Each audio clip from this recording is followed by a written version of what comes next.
Apa sih sesungguhnya arti Natal itu? Ternyata arti sesungguhnya makin jauh dari yang Tuhan inginkan. Coba kita lihat, makin tahun Natal diperingati, yang terkenal Sinterklas bukan Tuhan Yesus. Betul tidak? Kenapa Santa Claus bisa lebih terkenal dari Tuhan Yesus? Yang lebih celaka lagi, tanduk rusa lebih hebat dari Yesus. Karena tiap Natal kita melihat itu. Makin tahun, Natal sudah makin jauh dari yang sesungguhnya.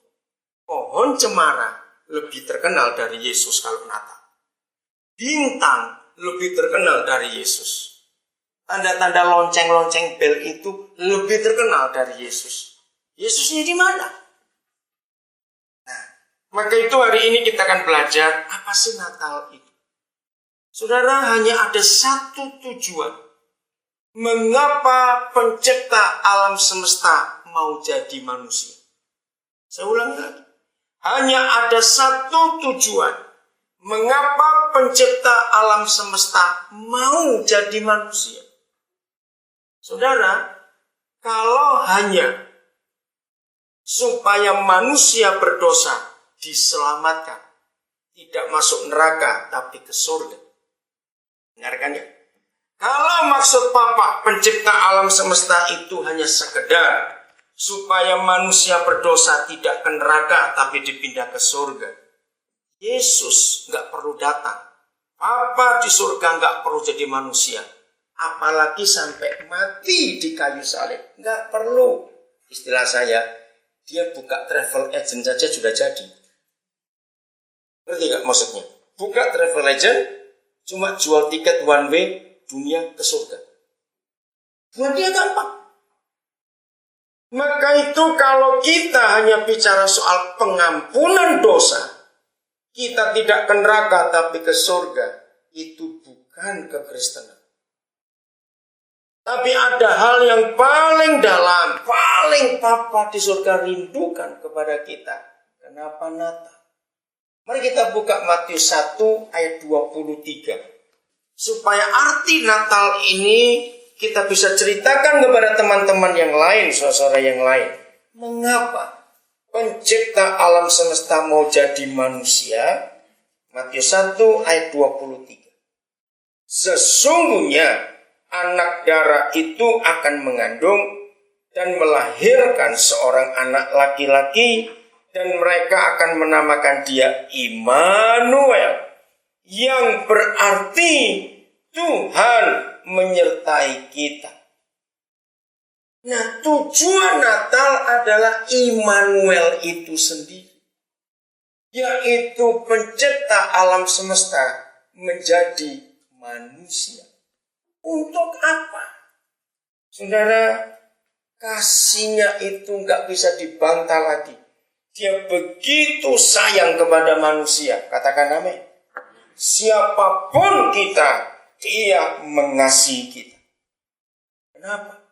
Sebab di dalam diri manusia ada hidup. Lagi sekali, di dalam diri manusia ada hidup. Nah, hidup itu yang harus dia miliki kembali.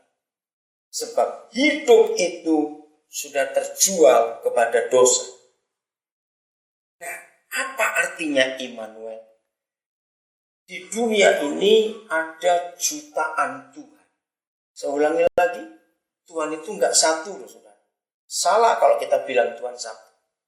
Pencipta alam semesta itu satu. Tapi Tuhan itu banyak. Dari mana kita tahu Tuhan itu banyak? Dari kitab suci masing-masing agama. Jadi kalau pencipta alam semesta itu satu. Tapi Tuhan itu tidak satu.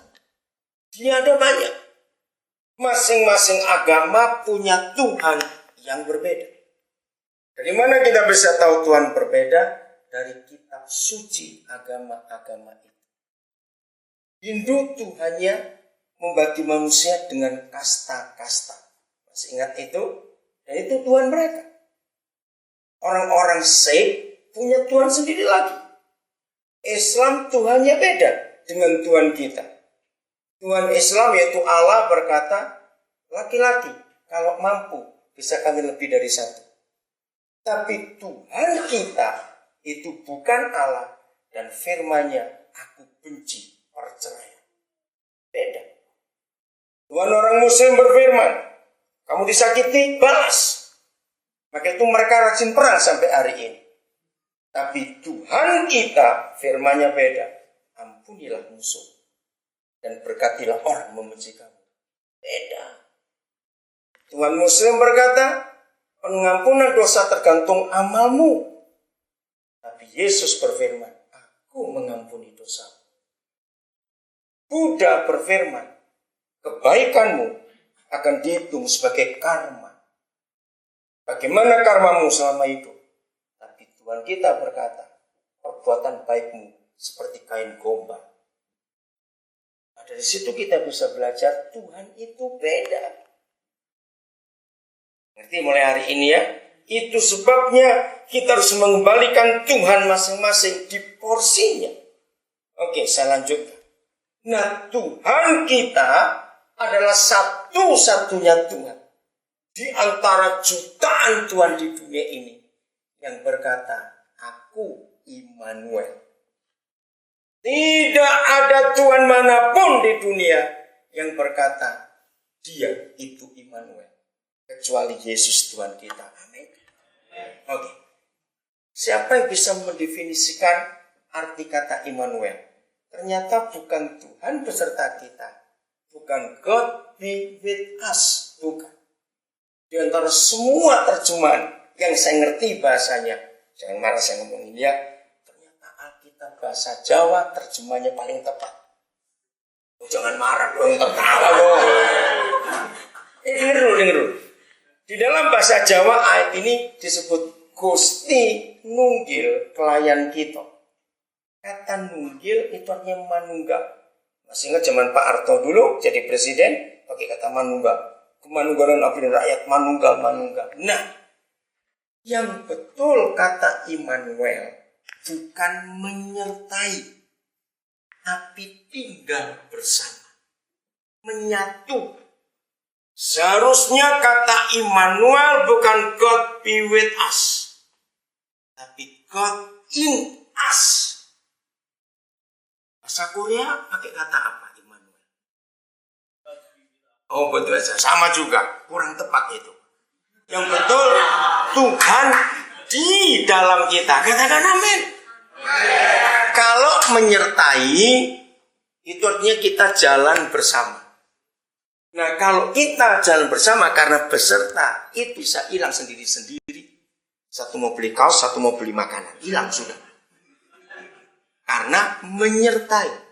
Tapi kalau di dalam, bisa hilang. Karena menyatu.